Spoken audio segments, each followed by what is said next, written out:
매일 성경과 함께하는 오늘의 큐티 시간입니다. 6월 27일 오늘의 말씀은 고린도전서 15장 35절에서 49절입니다.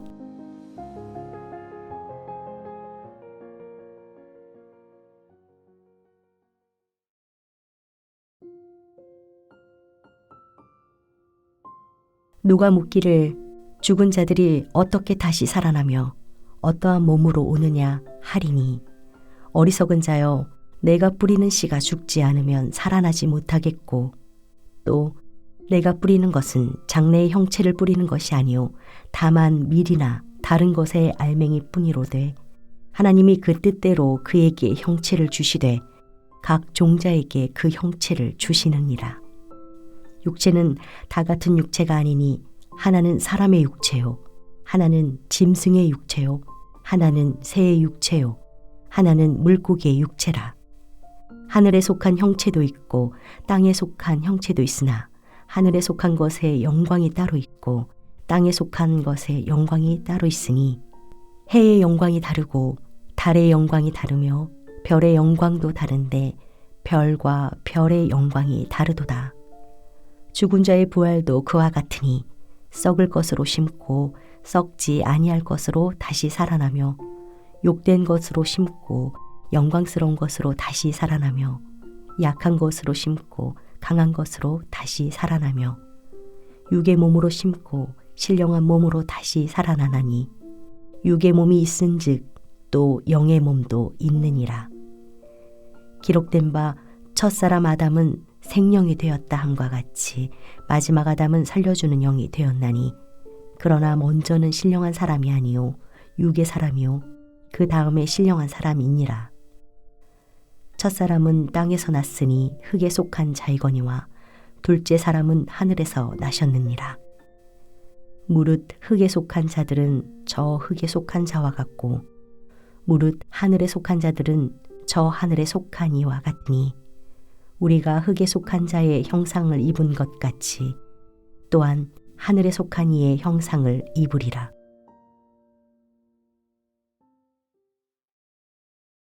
안녕하세요. 매일 성경 독자 여러분. 오늘은 6월 27일 토요일 고린도전서 15장 35절에서 49절 말씀입니다. 지금까지 바울은 부활의 확실성과 역사적 증거들, 그리고 부활이 없다면 우리 신앙이 얼마나 허무한 것인가에 대해 말하며, 오늘은 부활에 대해 보다 구체적이고 실제적인 질문에 답을 하기 시작합니다.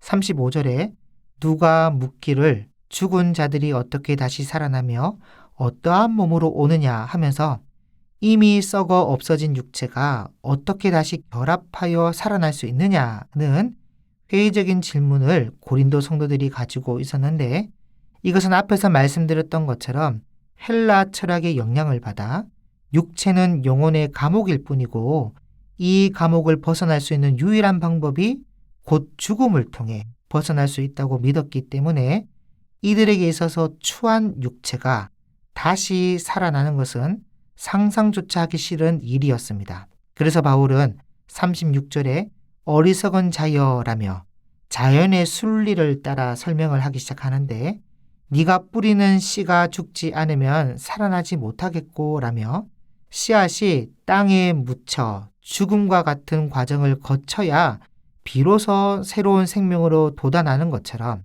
37절과 38절에 우리가 뿌리는 것은 장래의 형체가 아니라 알맹이 모양의 씨앗일 뿐이지만, 하나님은 그 뜻대로 그에게 새로운 형체를 주신다는 것입니다. 그래서 핵심은 연속성과 변화인데, 씨앗이 자라나 식물이 되는 것은 본질적으로 연결되어 있지만, 그 형체는 비교할 수 없을 정도로 아름답고 풍성하게 변화되는 것처럼, 이와 마찬가지로 우리 몸의 부활도 지금은 썩어질 몸으로서 죽음이라는 과정을 통과하지만, 하나님께서는 부활의 아침에 완전히 새롭고 영광스러운 형체를 우리에게 덧입혀 주신다는 것입니다. 그래서 바울은 이어지는 39절부터 세상에 존재하는 다양한 몸의 형태를 언급하는데, 사람의 육체, 짐승의 육체, 새와 물고기의 육체가 다 다르고 하늘에 속한 형체와 땅에 속한 형체가 다 다름을 얘기하며 영광도 해의 영광이 다르고 달의 영광이 다르며 별의 영광도 다름을 언급해 주고 있습니다. 특히 영광이 다르다는 것은 하나님께서 각기 다른 목적과 환경에 맞는 형체를 주시나 부활한 성도들에게는 그 무엇과도 비교할 수 없는 신령한 몸과 영광을 주어 새 창조된 하나님 나라에 합당한 모습으로 살아가게끔 만들어 주신다는 것입니다.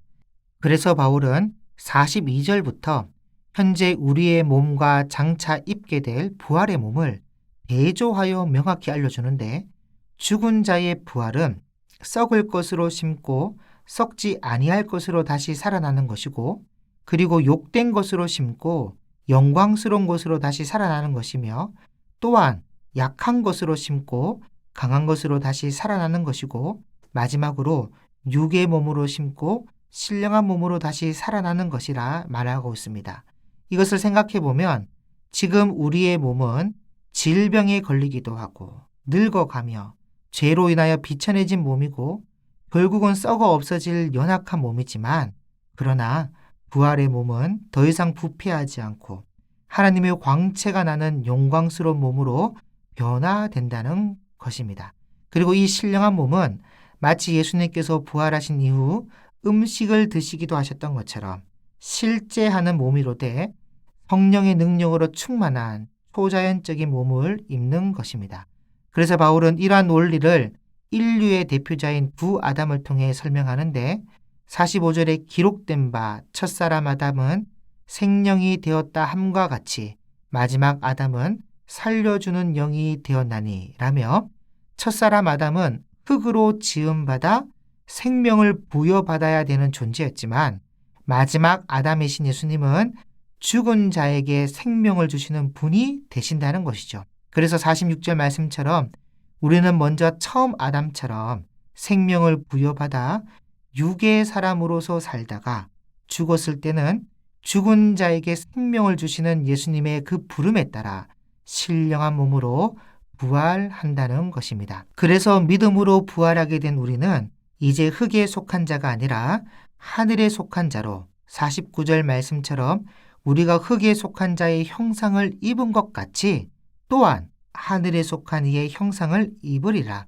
이것이 바로 성도가 누리게 될 궁극적인 복이며 아담의 실패와 죽음을 물려받은 우리가 이제 그리스도의 승리와 함께 영광스러운 부활의 형체를 덧입게 될 약속인 것입니다. 그러므로 우리는 이제 죽음을 두려워하는 존재가 아니라 썩어질 씨앗이 죽어 영광스러운 생명으로 피어나듯 완전히 새로운 신령한 몸으로 변화될 것을 믿고 확신하며 비록 지금은 질병과 늙음과 죄로 인해 연약한 모습 속에 우리가 살아가지만 장차 우리는 썩지 아니할 것과 영광스러운 것으로 다시 살아나 하나님의 광채를 바라는 신령한 몸을 입게 될 것입니다.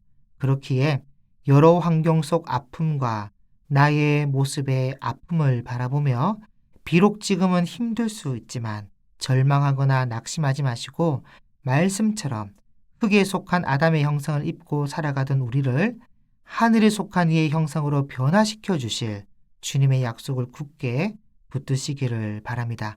그리하여 오늘도 이 영광스러운 부활의 소망을 우리 가슴에 품고 오늘의 연약함을 넉넉히 이겨 장차 누릴 신령한 몸의 소망을 기대하는 저와 여러분의 오늘이 되시기를 주님의 이름으로 축복합니다. 기도하겠습니다. 사랑하는 하나님, 썩어질 씨앗이 죽고 새로운 생명으로 피어나듯 우리를 신령하고 영광스러운 몸으로 변화시켜 주실 부활의 약속을 주시니 감사드립니다. 비록 지금은 질병과 노화로 연약해질 수밖에 없는 육신을 입고 살아가지만 장차 하늘에 속한 이의 형상을 덧입어 하나님의 광채를 바라게 될 그날을 소망하오니 오늘의 아픔과 연약함에 함몰되어 낙심하지 않게 하시고 장차 누릴 신령한 몸의 영광을 기대하며 부활의 확신으로 오늘의 고난을 넉넉히 이겨내는 우리의 삶이 될 수 있게 도와 주옵소서. 감사드리며 예수님의 이름으로 기도드립니다. 아멘.